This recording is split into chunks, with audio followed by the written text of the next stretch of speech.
ladies and gentlemen, everyone around and in between. It is DebateSensei NFA LD edition, where we talk about things relevant to competitive debate for the National Forensics Association Lincoln Douglas event. I have two of some of the most important coaches in that organization, Dr. Justin Kirk from the University of Nebraska at Lincoln, and Chad Meadows, Director of Debate from Western Kentucky University. Thank you both for being here. Thank you. All right, excellent. So we just had Grand Prix with the sort of de facto other nationals for the NFA LD, but the one coming up, the last tournament, is the Nationals. You got to qualify for it, NFA LD Nats, and we're going to be discussing what sort of changes you have to make between Grand Prix and Nationals. And so, I mean, I guess the first question I have is, like, Grand Prix has this different feel where it's a little bit, you kind of a little bit more predictability, right? You kind of predict your judging pool a little bit more. You can kind of predict your opponents a little bit more. Mm-hmm. Is there a strategy for that you actually incorporate to adapt to the less predictable nature of NFA LD? I think the key word is adapt. Yeah. I think that whenever if people saw Nick talk about it, I think that he had a really good approach, and it's one that I think is like really important too. I mean, I think that you just have to be in a situation. You have to be in both like a situation from an execution standpoint and also from a preparation standpoint, where you're ready for inconvenient debates. So inconvenient debates are basically debates in front of judges that don't necessarily cohere to like the exact style that you prefer the most. Debates against someone who you maybe don't know what their arguments are going to be. Debates where you are going to be hitting something brand new for the first time. So I think while I totally agree, Grand Prix is like the more like predictable tournament where it's more about like in the debates that are like the most predictable and likely, who can execute the best and who's prepared the most for those debates. But I think NFA is all about being on your feet and thinking quick to situations that are really unique. Mm-hmm. And I would say one of the ways that I think students, especially folks who are listening to this, can prepare. What we tend to do is we tend to put predictable debates into buckets. Okay. And say, like, here's a set of debates where this is going to be your kind of primary strategy. We kind of can predict those debates. Here are some debates where might be some new stuff, or here's another area of the topic. And then here is kind of like what we do in rounds with any of those conditions that kind of Chad identified.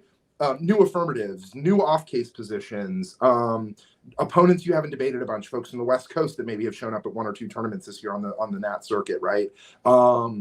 Things like that. And then if you kind of have everybody on the same page, Chad and I have pretty large squads as far as that goes. It's easier to guide students in that like 15 to 20 minutes of prep that you get to say that, like, here's where you need to go. I mean, one of the things we've also implemented in the last few years is kind of a team help desk where we put, it's just a Google spreadsheet, updated scouting information, updated judge information. Hey, this judge is at Nationals. We've never seen this person before.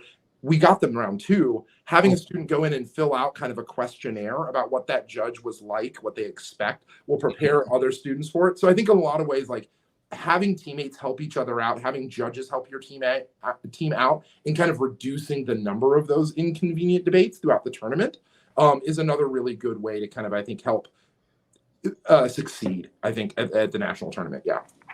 Is there any type of judging preference method that is used at NFA LD? Are you able to, like, prefer or delist some of the judges in order to get a judging pool that's more familiar to you? There are a few strikes, but it's not nearly as many as there are at the Grand Prix. Mm-hmm. Okay.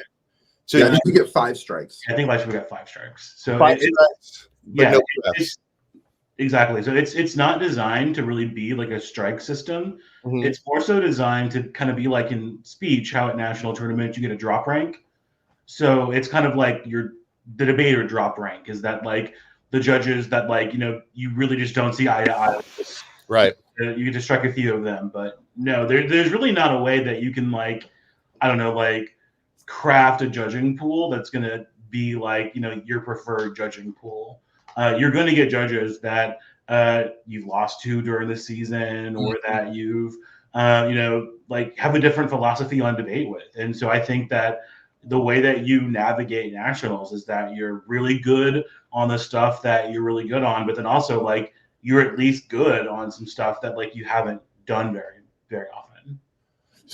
So the lead up to it, like you're doing you're doing these preps, but there's also, don't you have to like verify that you qualified? What's that like? I mean, how do you do that? I can talk about that a minute. So when you host a tournament, if it's on speechwire.com, which is what Nationals is hosted on, your qualifications automatically get registered, right? Okay. You clear, or if you have a winning record, Speechwire picks that up and registers you. If you're hosting a tournament on Forensics Tournament, Tab Room, and I don't know if we can do Yachtly, but Yachtly is another format that people have used to host debate tournaments. If you're doing any of those formats, you have to go into Speechwire as the tournament director and report who cleared in each division to Nationals. So they can then verify it. Then whenever the tournament director and the tournament committee goes through entry lists, they check Speechwire to make sure all those things are entered. So as a tournament director, like, or as somebody who's tabbed tournaments, right, that's kind of a tedious part of it, but it's really important for the students, so that they can all get to Nationals if they've earned it, right? Yeah. Is there a limit to the number of entries that could get into the NFA, or is the qualification process itself the limit? Yeah, the qualification itself is the limit. Okay. All right. Well, I mean, how many debaters do y'all got going? We have 17 this year. 17 going to NFA? Are you kidding me? No, we have 18 quals and one of them cannot attend, so we have 17 this year. Oh, wow. What about you, Chad? We will have anywhere between 7 to 10. 7 to 10. Oh my god. And that's about, I think, what we would have had in past years. We have we have 9 first years this year. Oh, okay. So, and every single one of them got their qual, right? So like it's just a big class, and they're pretty good at debate. And so, we've got 17, but I think Chad's 7 to 10, as far as like competitive strength go. Got it.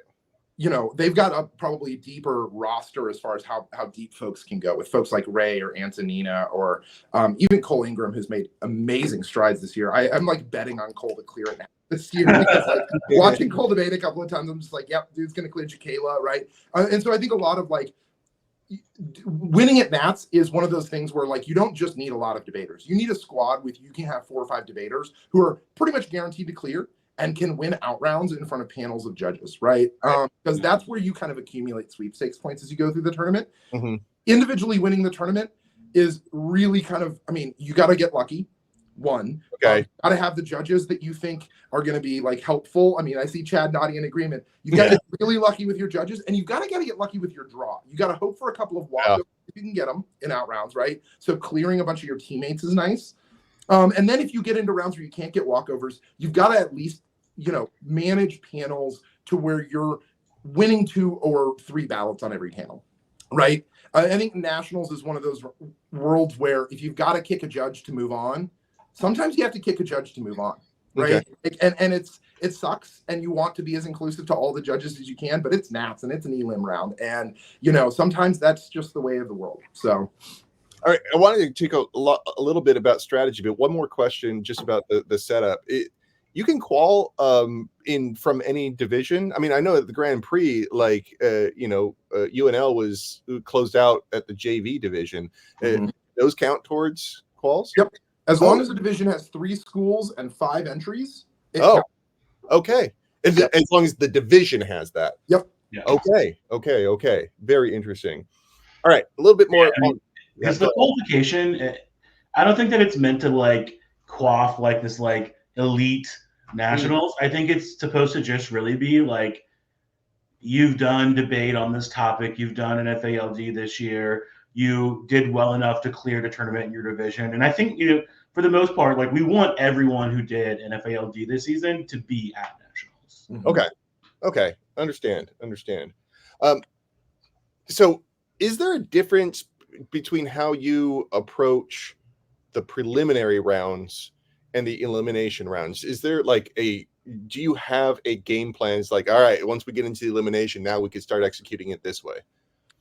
I think you have to think about it in terms of days, because NFA, it's like 2 or 3 rounds a day, right? Oh, I mean, it's a 5-day long tournament, and the rounds are like spaced out in like a really like wild way. So like you may have like a round at 9:30 a.m. and then you may have just one more round that day that starts at 5 p.m. And so you have to think about those days from the perspective of your strategy. So, if you've got a day where there's a huge break in 2 rounds, breaking something new that day is probably going to be like really small return, right? Because right. you can break something in the morning round. By the time we're in the evening round, everyone has it, everyone's prepped it out, everyone's ready to go on it. So you really only got one debate with people kind of scrambling on whatever you broke. Versus, there's some days I think towards the end where there's like 3 elims pretty back to back. That's like a much more significant conduit. We try to break a new affirmative or break a new argument because like you're going to maybe get a little bit more return on your investment from those debates. So I think breaking it down in terms of day is probably the best approach I would suggest to students, and just think strategically about, okay, so like if I break an argument in this debate, how long am I really going to get on this being like something new for the circuit? In terms of panels, I think once you get to the elims, I think your strategy is going to be so divergent based on what you're going to get. Because like you could literally get like a panel where your top debater may go like, oh, I'm like almost guaranteed to win this round. Like this is like WKU's freshman, I'm a senior, and the panel are like 3 like really flow judges that I'm really familiar with. Like this is probably going to be a pretty easy round. So like I'm just going to like do the normal thing that I would have done at any other tournament.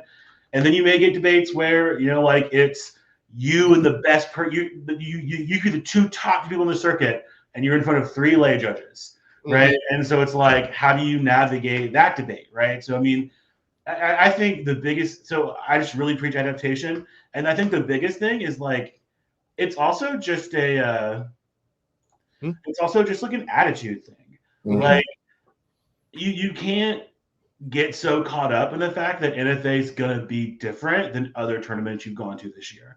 It's really easy, especially for young debaters, to get kind of in like a rhythm, right? It makes sense. Like you go to tournaments all year, they kind of 3 people mostly tab all the tournaments, like me, Justin, and Shannon, and like we tab it pretty much the same.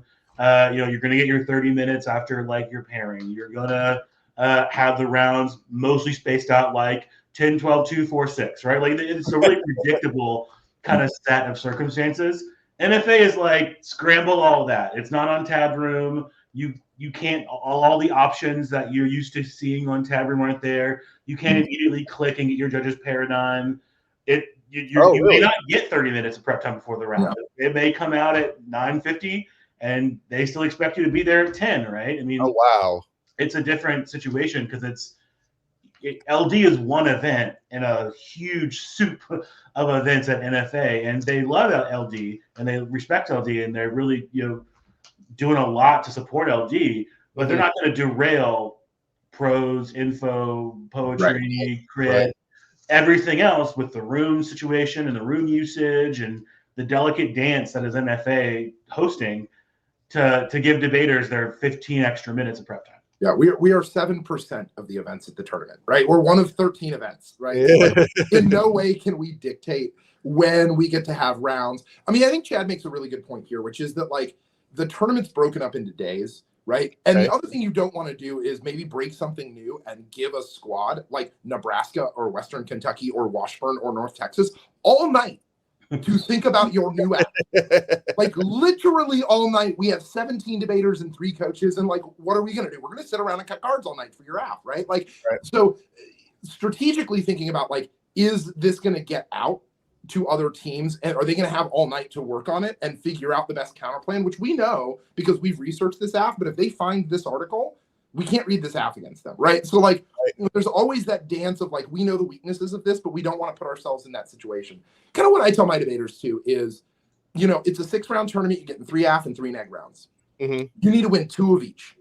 And you need to figure out which of those 2 rounds you can win just with stuff that you've got, because the pool's very big. You're going to get one of those neg rounds. You can just win reading your old stuff, and you're going to need to break something new or different or tricky in one of those rounds to win. So you just kind of have to be ready to like switch gears and pull out something new in a tougher like break round on the neg, or a AF round where you've got a new AF in the hopper. You've got to just be ready to roll that in round 4 if you need to, right? Just to get that second AF win, because the goal at Nationals for everyone is 4 wins. Get to 4 wins, and then everything else is gravy from then on, because you're capped at 3 teams or 3 debaters for sweepstakes points and prelims. But you get everyone who clears, you get their points in elims if they win debates. Oh, okay. Right? So the teams that really compete in sweepstakes are the ones who clear a lot of debaters and who win multiple debates and outrounds. And so our goal as a squad is go 4-2. And then we reset and start over. And we treat them as 2 different tournaments. You know, the prelims are one tournament, elims are a different beast entirely. Wow.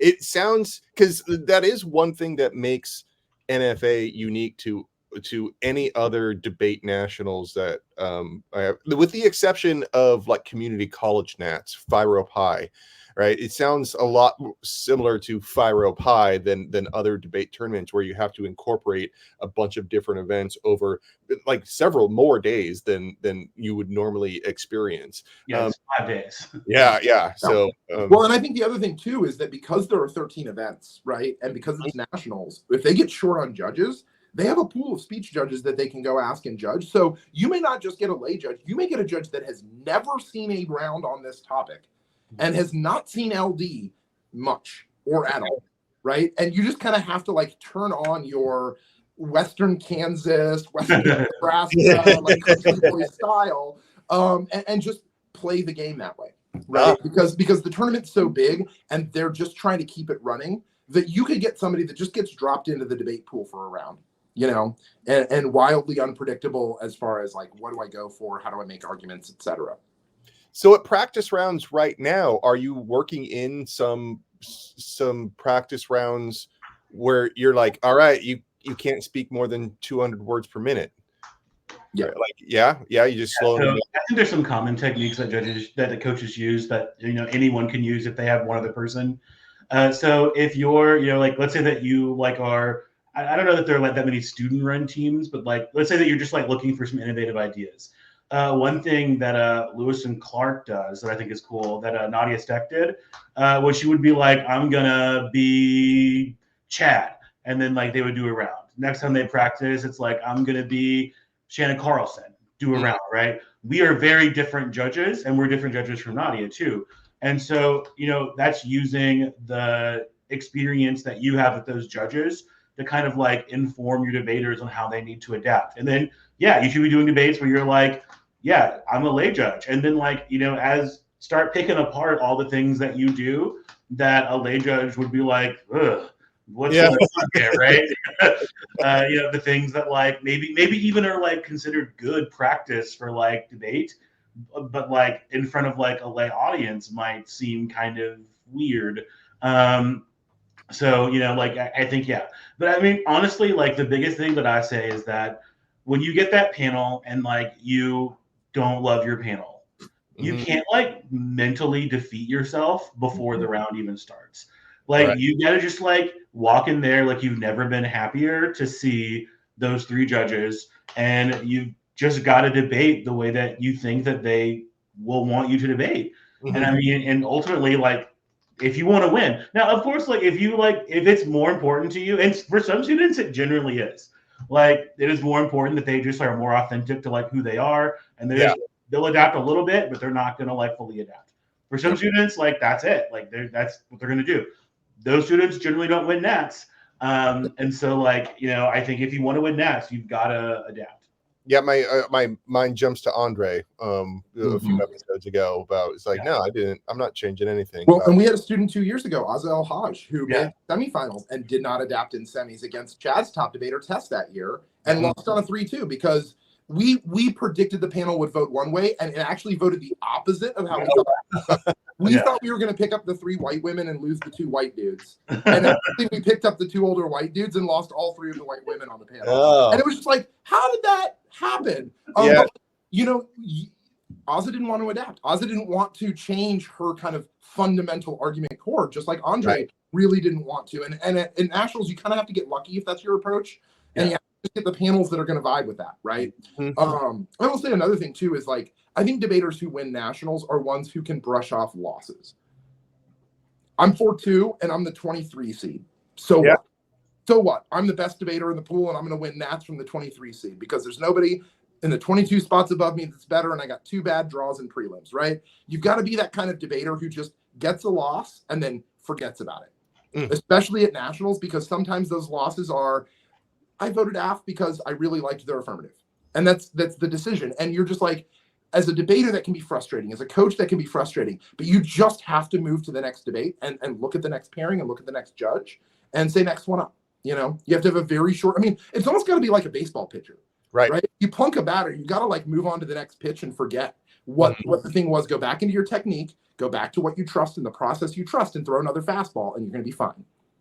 All right. So kind of piggybacking off of some of the things that we said all the way up until now, which was, just accepting certain losses, the variability of the judging pool about when to break new AFs. Let's say you're in prelims and you're coming against somebody who's gunning to win the whole thing. You're coming against Ray, Zach, something like that. And you're like, ooh, I prepped out an AF just for this situation. But at the same time, breaking a new AF, it sounds like it kind of shows your hand a little bit. Are you just going to go with a more standard affirmative in order to reserve that for maybe out rounds? Or are you going to open up and run this new AF that you were preparing for this one debater? Depends on who you are, in my opinion. Okay. So if you're a debater that like you think you're going to go 3-3 or 4-2, like you're like, I'm kind of on the bubble. And your goal is like, I'd like to clear, at the NFA tournament, and maybe you're young and like it. To be honest, like you never know. Like there have been some like young debaters that like made it super deep at NFA and then like don't break very often at tournaments the rest of their career. But like in that circumstance, I think if you were a young debater and you're hitting someone who's like at the top of the bracket, I think it may be worth it to take like your shot and like see if you can get like a win off of like someone who maybe you wouldn't have otherwise gotten a win off of. In that situation, especially if it's like, a judge that kind of gets them off their generic game, like if you got like a lay judge or maybe not a lay judge, but like a judge that's like going to be less forgiving of like a super generic strategy or like a process counter plan or something that like, the tricks that you usually kind of have to use to like win versus apps that are new, a judge that thinks those are like bad and silly and awful might be worth it, but if you're, someone who thinks, okay, I'm pretty comfortable, I'm probably going to break. I wouldn't, because also it's like, that person's going to go back to their team, their coaches, the people prepping it. Everyone's going to be like on your affirmative. So you're kind of revealing it. And I think that can even come down to who's judging the debate too, right? Like sometimes we won't break because of who's judging the round. Right. Okay. And so if like Justin is judging, you're like, I know exactly what's going to happen if we break our new AF in front of Justin, right? Yeah. Although at the same time, like if we've got Chad in the back of the room, we might run it anyway. Just with like Chad, we know we're going to get good feedback. We know that Chad's going to tell us like, here's where I saw a weakness in this AF. Here's where I think it can be better. And honestly, like that's a balance you've got to make. Would we rather get good feedback or give Chad the new AF? Right. Because I honestly, like, I would prefer to have Chad's advice, knowing that, like, he's going to be straight up with us and, like, this solvency card is trash. We're going to tear this apart in the one. And I'm going to be like, okay, cool. Pull this one, put a new one in, right? But I also think that, like, one of the things about NFA is you roll the NFA on a larger squad with a bunch of new arguments, and you rarely ever want to leave anything in the box. Right? You don't want to leave a new AF in the box that you spent 2 weeks working on. Right. So if you're like, we're 2-3 or we're 2-2, and if we win this debate, we get into a break round, and maybe we put Ray into the 2-3 bracket and keep Ray from clearing, or make Ray be the like top 3-3. So I guarantee if Ray went 3-3, they would be like the 31 or the 32. It will certainly clear. But like we may just break it anyway. Of like we need to win this debate, right? We just need to get over the hump, and we don't need to like preserve anything for rounds that we may not even be debating, right? Like one of those things is if you lose this debate, you might not clear, you might as well break something new. Yeah. But I also think like what we said before, practice those things. Don't roll something new you haven't had in a few practice debates before. If no judge or coach or debater has ever seen this, and you're just rolling up with a new argument that you just came up with, it could be really dangerous at nationals. Yeah. Okay. Let's talk a little bit about critical affirmatives not affirmatives, but just critical strategies, AF or neg. What's your philosophies on running those in front of, we keep saying lay judges, but maybe people that are just unfamiliar with those strategies in general? Do you think that there is a way to explain those to people that might not be really versed in debate theory or haven't been following the topic all season long? So on the neg, I think for sure. Okay. And to be honest, I think that like with K-debate and judges who are perceived to not be friendly to K-debate, there's almost like a bell curve where like when you're really inexperienced with K-debate, they hate you. But like once you get like actually good at K-debate in front of judges who are perceived to not be friendly to critical debate, like they're still going to love you because ultimately then you're debating it like in a really case specific way that's indicting the affirmative evidence, that's having implications for like stock issues like solvency, harms, etc. So I think that there's like, if you're pretty skilled at it and you're not reliant on like K tricks basically, Right. then I think that like you're going to be fine. And so I would suggest that if you're going to be relying on a critical strategy for NFA, you just got to know your business. You got to know it inside and out. You got to be able to explain it in a way that makes sense for a non-expert audience. On the AF, I do think that there are some judges for which you're just holding an L if you don't get a plan. And I think there are some judges who like, I don't think they're like, it's like a hard and fast rule, but like in an even somewhat contested round, if you're not reading a plan, you're just gonna lose.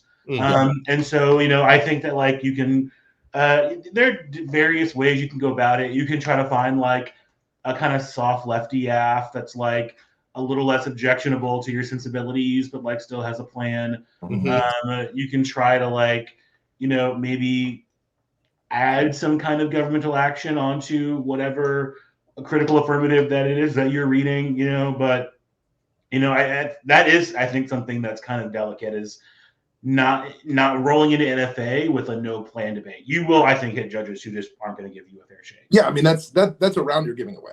Yeah, and I think a lot of debaters who read critical affirmatives are very resistant to reading a plan text AF, but explaining to them that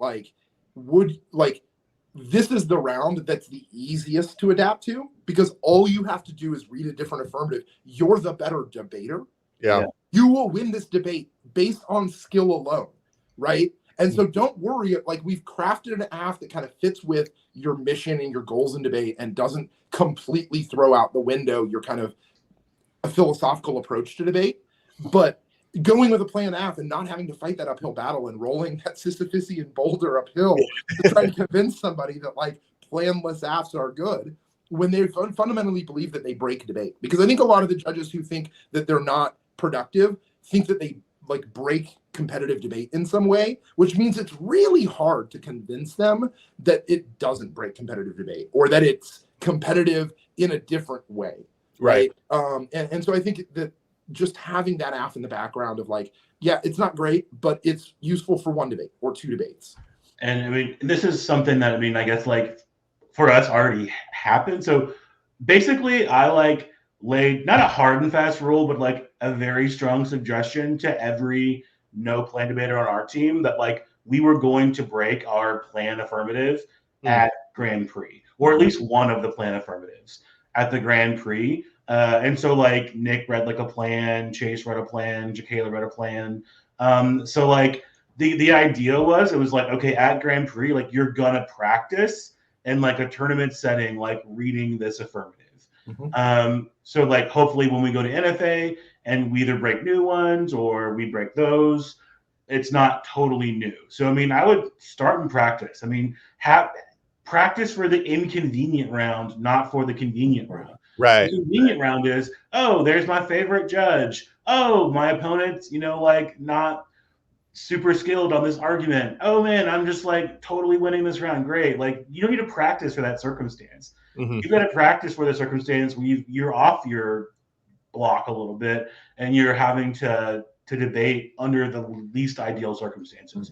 Because NFA is the kind of tournament that will put you in those circumstances at least one time. No one has ever won NFA without having a round where it was super inconvenient and they either got super lucky or they changed what they were doing and put themselves on better footing. All right.